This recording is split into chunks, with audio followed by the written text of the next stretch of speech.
What do you do when the happiest day of your life becomes your worst nightmare?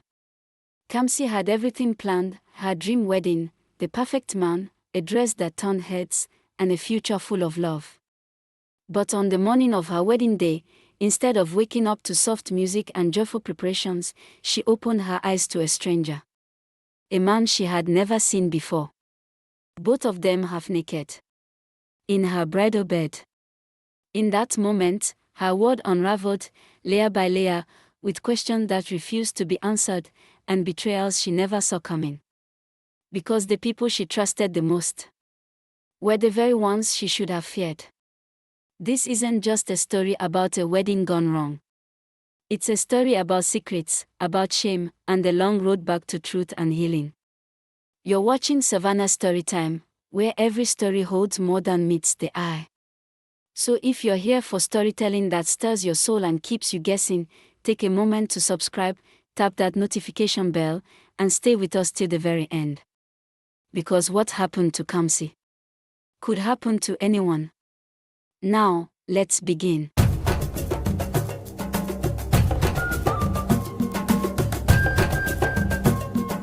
It was supposed to be the most beautiful day of Kamsi's life.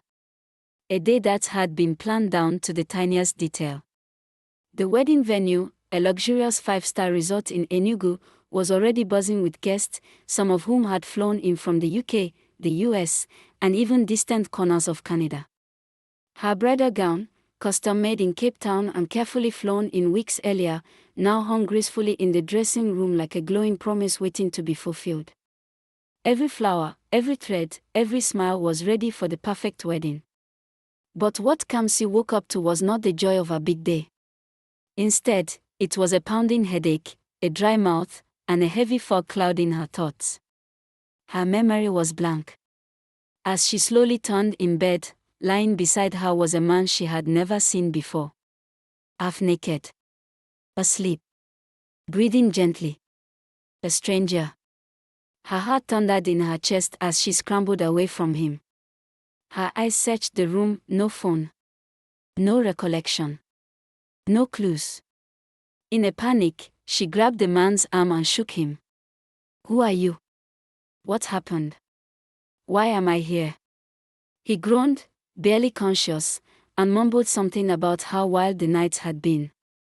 Then, just as she tried to compose herself, there came a knock at the door. It was Tina, her best friend and maid of honor, arriving to help her get dressed and prepare for the big moment. But when Tina walked in, the moment froze. Her eyes landed on the bed. On the stranger. Kamsi. Who is that? And just when it seemed things couldn't get worse, the second door creaked open. Standing in the doorway was Adogo, Kamsi's elder sister, the glamorous, ever-poised influencer with a massive online following. She had gone live on Instagram just moments earlier, intending to share behind-the-scenes joy with her 80,000 followers. She had been mid-sentence, smiling, introducing the bride to her viewers, when her eyes fell on the scene inside the room. The half-naked man.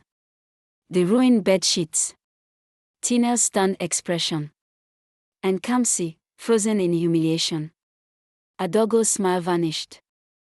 Her voice caught in her throat. But it was too late.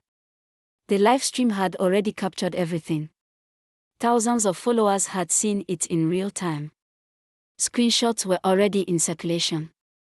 The scandal was now a storm, and before the girls in the room knew it, the stranger ran out. And then Obiora arrived. He had been alerted by one of his groomsmen who had caught the viral video just moments before. He stood in the doorway, looked at Kamsi, his bride. He didn't shout. He didn't ask questions. He simply turned around and walked away. The wedding was over before it ever began. Days after the wedding that never was, the internet baptizes Kamsi with a name that stings louder than the silence from her groom.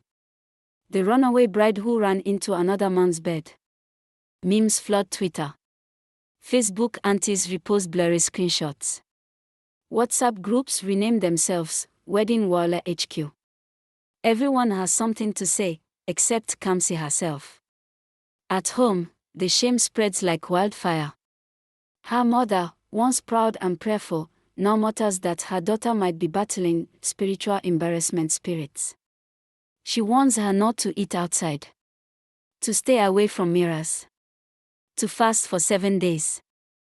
Her father stops answering phone calls from family elders and trusted friends. He avoids the gate. The compound grows quieter and heavier. Then, her workplace sends an email recommending she take some time off to heal. But Kamsi knows what it means. She's being eased out, silently fired without the mess of HR. And so, she retreats. From work. From the world. From herself. But the questions don't stop. How did she get into that hotel room? Why can't she remember anything? And who was the man that disappeared without a trace? When she contacted the hotel for answers, they responded with mechanical calm. The CCTV system was undergoing scheduled updates. No footage is available for that weekend. There's no record of the man. Meanwhile, Adogo, the ever-composed elder sister, emerges as the face of public sympathy. She posts a carefully edited crying video online. With trembling lips and a ring light behind her, she pleads with the world. Please, my sister is hurting. This is not the time to mock or blame her. People think I'm chasing clout, but I just want her to heal. She ends the video by threatening to sue the hotel for negligence, claiming she's already consulting lawyers on her sister's behalf. The internet eats it up. Her follower count triples overnight. She gets podcast invites, and news stations request interviews. But while the world praises Adogo's public compassion, something darker simmers beneath the surface. Obiora begins to notice a shift. She starts messaging him. At first, just to check in. Then she sends quotes about new beginnings. She asks to meet for lunch. Then dinner. Then again. And again. He plays along. But he's not naive. Every time they sit across from each other, her perfume smells like manipulation. Her words carry rehearsed warmth. Her glances linger too long. He begins to wonder, what does she really want? Then it clicks. She wants him. She wants to replace the bride. Obiora knew something wasn't adding up, but he played along. Obiora continued to agree to some of Adogo's invitations, sitting across from her in fancy restaurants, nodding at her carefully constructed stories of loyalty and support. Then, Tina and Kamsi saw them together in a supermarket. Her ex-fiancé and her sister, side by the fruit aisle, laughing over oranges like nothing had ever happened. She froze. Tina turned in disbelief. Unknowingly, someone had recognized them and started recording. Obiora looked straight at Kamsi, then looked away. He was still playing along, still tracking the performance. But Kamsi didn't know that. Her heart shattered all over again. She turned and ran. The supermarket aisle faded behind her as whispers grew. By evening, their video had gone viral. This time, Adogo wasted no time. She jumped online with a fresh face beat and crocodile tears, claiming the world was misunderstanding her. I'm not stealing anyone's man. I'm simply trying to heal with him. Obiora asked to see me. He wanted comfort too. The internet split in two. Some sympathized. Others cheered. The biggest thing came when the news reached Kamsi parents. They simply agreed that if Obiora wants to marry Adogo, so be it. But in the shadows, Obiora made his move. He reached out to Tina, who reluctantly agreed to meet him. They met discreetly. At a quiet cafe on the outskirts of Enugu. He told her everything, his suspicions, the supermarket, the tension he had been faking, and the strange inconsistencies from that night. Tola, hesitant at first, eventually agreed to help. She connected Obiora to a digital forensics expert, that if all he said was true, Adogo must have paid money to the stranger. Weeks passed. But then, Finally, the evidence began to surface. A hotel staff member received 250,000 Nigerian nairas in untraceable cash from an account tied to a known associate of Adogo's media team. And then the biggest blow, a hidden 500,000 Nigerian nairas transfer from Adogo's private finance app sent to an alias account a week before the wedding. Every detail pointed to Adogo. Obiora and Tola gathered everything and explained to Kamsi and the police. With trembling hands, Kamsi opened the folder. The timeline. The money trail. The hotel logs. The stranger's connection. She collapsed to the floor. Hours later, she felt better and requested Adogo's arrest. During the interrogations at the police station, the hotel staff member who tampered with the logs and security camera confessed. I was paid to override the system. I didn't know how deep it would go. However, the stranger was nowhere to be found. Adogo had gotten his contact by chance.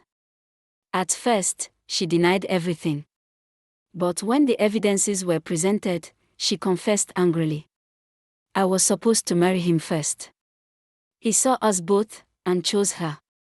Her voice dropped. Her mask crumbled. The following week, she was taken to court. When the final verdict came, it echoed like thunder.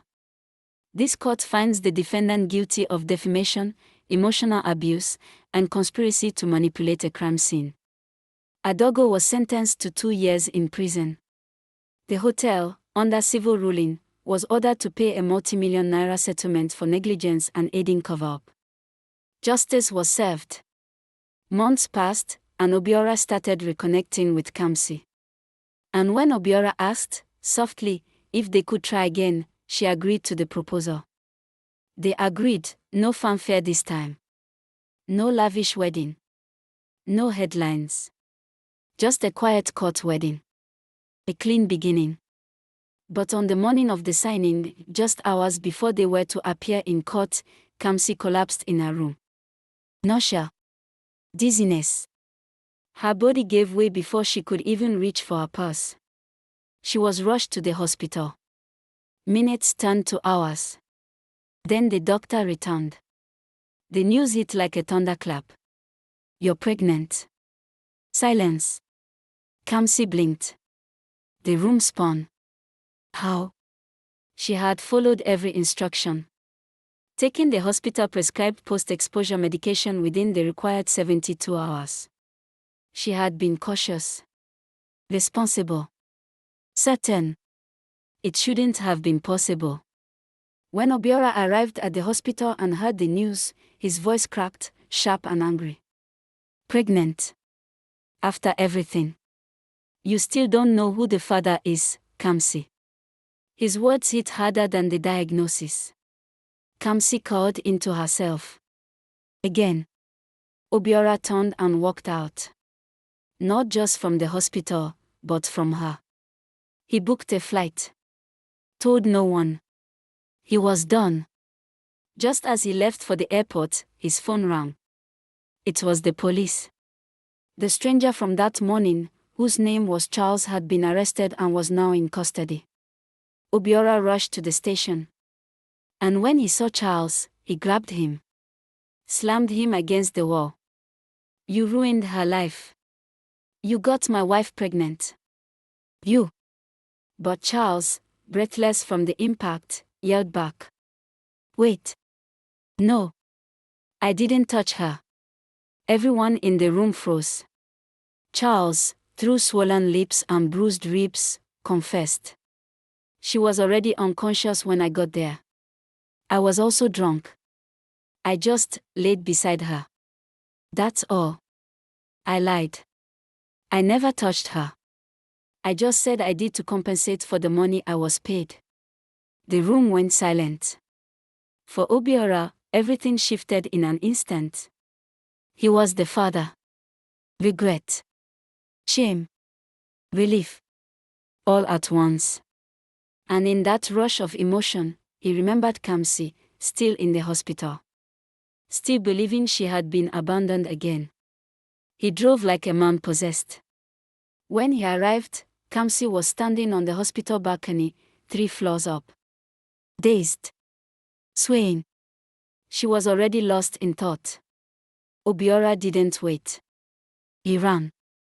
He grabbed her from behind and pulled her back with everything he had. Kamsi, stop. Listen to me. She fought him. Let me go. You left. Everyone always leaves. I was wrong. I was wrong about everything. He knelt there, both of them still shaking. He told her everything he had learned from the police station. I failed you over and over again. But I want to be here now. For you. For our child. They sat there for minutes. Then Kamsi whispered. There's no need for a party. I don't want noise. I just want peace.